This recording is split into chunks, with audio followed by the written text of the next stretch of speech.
I am back after a long absence from YouTube. I was actually traveling across the country for a period of 4 months. So some of you may actually wonder, how did I do this financially? How is it possible to travel through the United States or internationally for such a long period of time? After all, this can be very expensive.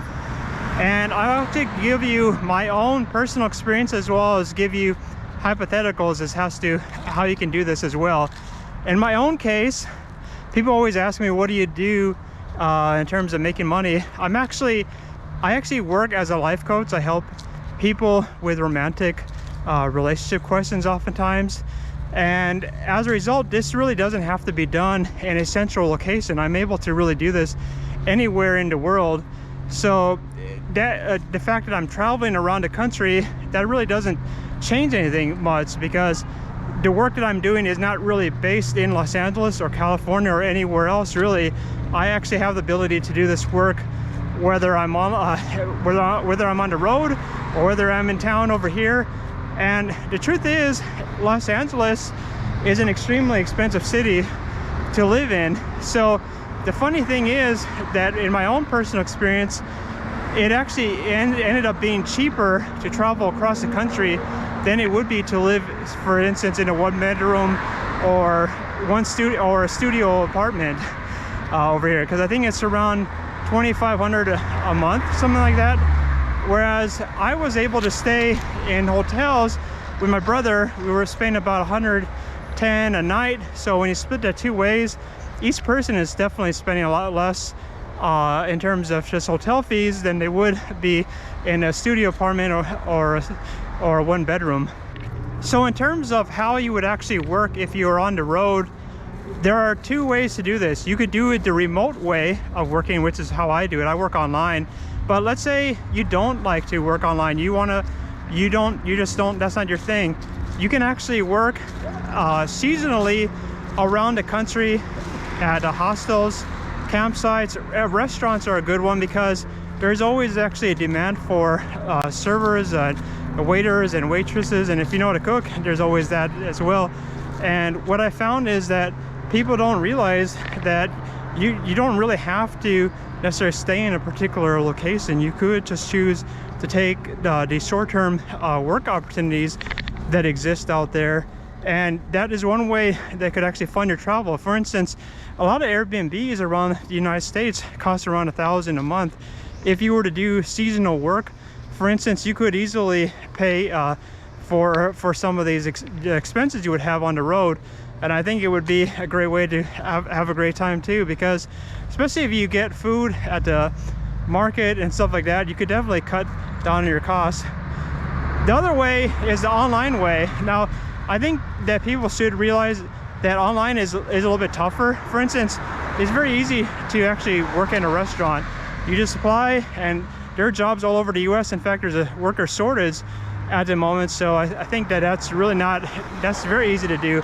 Whereas online, it's a little bit tougher. For instance, if you're applying for freelance opportunities on Upwork or something like that, it's going to take time before people recognize the good work that you do. But if you are recognized for the good work, then there's really no reason for you to be in one particular place. You could easily do these kinds of jobs anywhere. And so I definitely like the location independent aspect of that. So you pretty much have two choices. You can work in the place that you're going. That might be more difficult if you're traveling abroad, but or you could actually just do online work as well. So I stayed in a hotel for the time that I was traveling with my brother, and some of you may say, well, that sounds very expensive to spend about $110 a night. Well, here's the part that actually is interesting, because you can get actually rewarded for staying in a hotel. Hotels.com, for example, we got about 11% of our hotel rooms for free. We were on the road for about 100 nights, and we were able to get 11 of them free as a reward. And that's not even counting credit card rewards, so we'll get to that later. But this shows you that just because you're paying $110 a night doesn't mean that it's going to be an astronomical amount. You can actually get rewarded, and you need to just be aware of the opportunities that exist out there. So many people never even think about this. They just book their room from the hotel and they don't get rewarded, or they get inferior rewards from the hotels. So if you book it through hotels.com, you get free nights if you stay long enough. Another way to get rewarded for travel is by using the Costco Citibank credit card. That credit card offers you 3% on all travel purchases. So that includes airfare, hotels. It probably includes rental cars. I'm not 100% sure about that. But you know what? That's not the end of the story. There are other cards that probably pay 5 to 10% depending on the category. So credit cards are a good way to maximize the amount of rewards you are getting for travel, which is definitely a good reason to search for the absolute best credit cards that exist out there. My personal favorite though is the Costco Citibank card. Another way to make to save money when you travel with credit cards is to use a credit card that requires you to spend $3,000 within a 3-month time period. Now, I would never encourage you to just spend $3,000 in order to get $500. That's a bad investment. But let's say you already know that you're going to be spending $3,000 over a 3-month time period in hotels. Then in that case, it makes sense to get a credit card that has some kind of minimum purchase requirement in order to get the benefit, because that's literally free money on the table and there's absolutely no reason not to take it. So many credit cards, they offer this. Hey, you need to spend $2,000 or $3,000 in the first 3 months, and you get, I don't know, anywhere from $300 to even $750. So if you know you're going to be traveling for an extended period of time, definitely get this card and it definitely will pay off. Now, ironically, sadly, I actually did not do this on the trip, but I'm actually using it to think about next time. I cannot stress enough how important it is to actually keep costs as low as possible.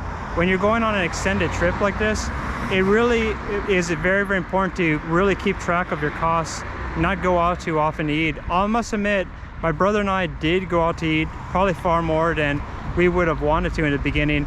And especially during this time period of high inflation, it was tough to get a meal for less than $100. When you go out to dinner, you end up getting appetizers and the food is great, and then they want to offer you drinks and there's a dessert, and then you have to give a tip and a tax, and before you know it, you're at $100 for 2 people. So it is important to try to go to the supermarket or Costco. Costco has $4.99 you can get a rotisserie chicken. My brother realized this, and it actually is pretty good. I mean, it's enough to fill you up. And I think that's one reason why people definitely line up at Costco to get this. And it's one way to make sure that you're able to do an extended travel, because keeping costs low is really an important part of this whole process. And if you can figure out a way to keep the costs low, the trip can go on a lot longer. If you're traveling around the country, one thing I learned is that you're going to want to go see museums, because museums oftentimes have really fascinating things about the area. But the problem is a lot of museums can be extremely costly. I think in Chicago, as an example, some of the museums are around $30 to $40.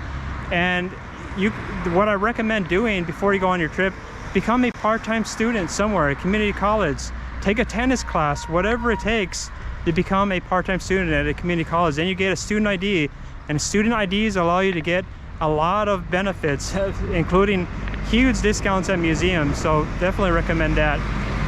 Now, in 2022, gas costs a lot more than it did just a few years ago.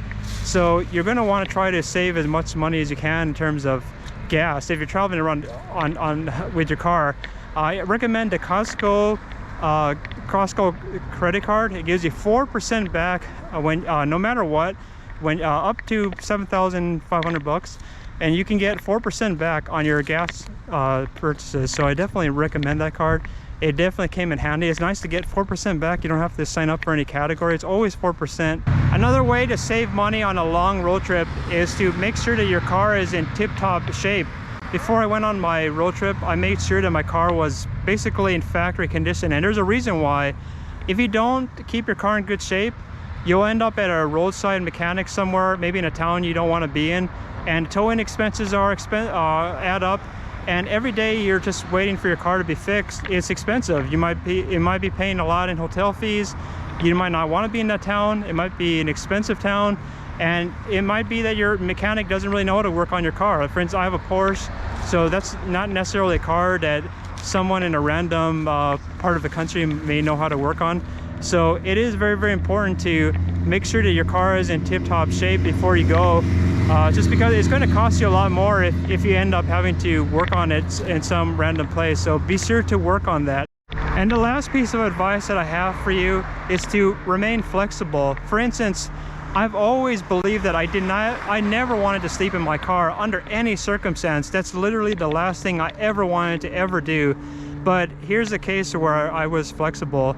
I was driving through Indianapolis and I needed a place to stay, but for some reason there was an event over there that caused hotel prices to end up being around 700 bucks. So I chose not to stay at an overpriced hotel. I ended up having to sleep in the car on that occasion. And so what happened is that it showed to me that I'm pretty flexible, even though it was something I never wanted to do in my life, to sleep in the car.